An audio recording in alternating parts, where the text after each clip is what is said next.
Hello and welcome. My name is Benoit Paliquin. I'm the founder and one of the portfolio managers here at Exponent Investment Management.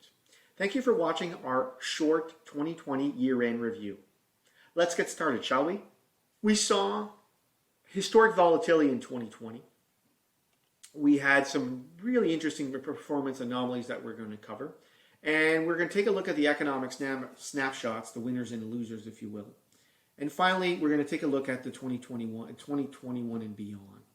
Let's look at the performance. Really two things to remember. One, technology, you're either in the game or out of the game. So if we look at the NASDAQ composite in Canadian dollar terms, it returned almost 44%, including dividends. Not much of dividends here in the NASDAQ. 16% in Canadian dollar terms, including dividends, and 5.6%. So NASDAQ is all technology. The S&P 500 is roughly a third technology, and Canada has very little in terms of technology names. So the more technology you have, the better your performance was. The European indices have basically next to no technology, and their returns were negative. The other thing that we're watching, interest rates are starting to creep up. Last time we did this video, interest rates were roughly at 50 basis points. Now they've effectively doubled. So that's something that we're watching. Why is that important? It's because as interest rates rise, it's really because investors are expecting higher inflation.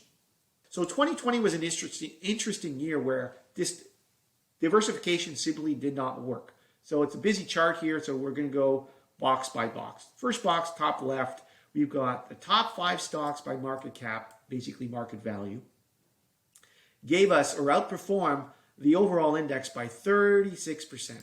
So those top 5 names appreciated by 52%, while the index itself appreciated by 16%. Said another way, the top 5 names, I mean, ignoring Tesla here because he was added to the S&P 500 in mid-December. So Apple, Amazon, Microsoft, Nvidia, and Facebook, if we add those sort of contribution to the index, it's 55%. So if you had a broadly diversified portfolio, you didn't have a hope in heck of keeping up with the S&P 500. In Canada, much of the same. Shopify, significant part of the index, basically came in and gave us 200% of the positive return of the index.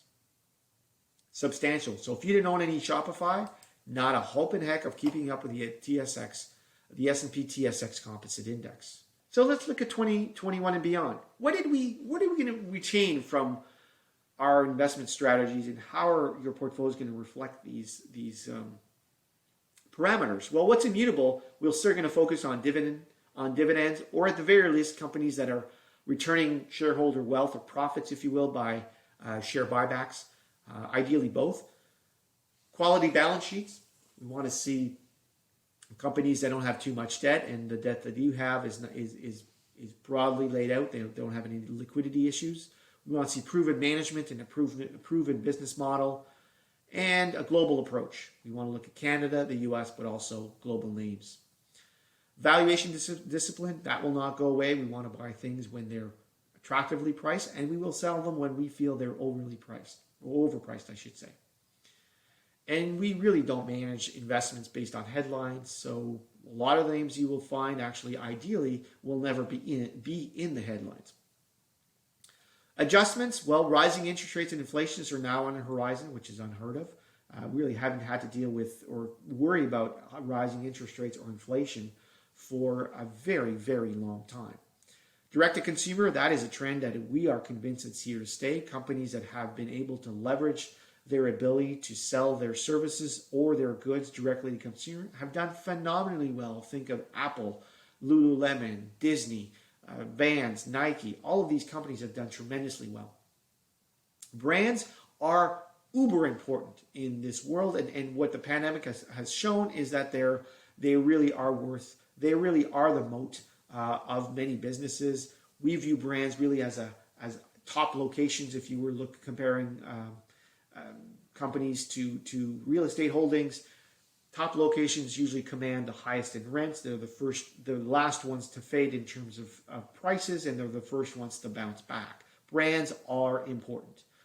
The K recovery, we've seen, from the different data points that we've seen, and we'll show you in the other videos, where the top strata of socioeconomically has really either their income has not changed or might be slightly improved, while the bottom end socioeconomically has really borne the brunt of this recession. Government policies are very important. During this lockdown, this pandemic, winners and losers were effectively determined by government policies, either at specific companies and or whole industries, or other policies like simply CERB or other measures to inject liquidity into the economy.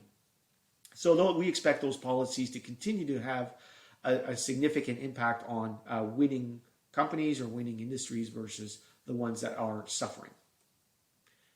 That's it. Thank you so much for watching. If you have any questions or comments, feel free to drop us a line. I'm Benoit Paliquin for Exponent Investment Management. Have a great day.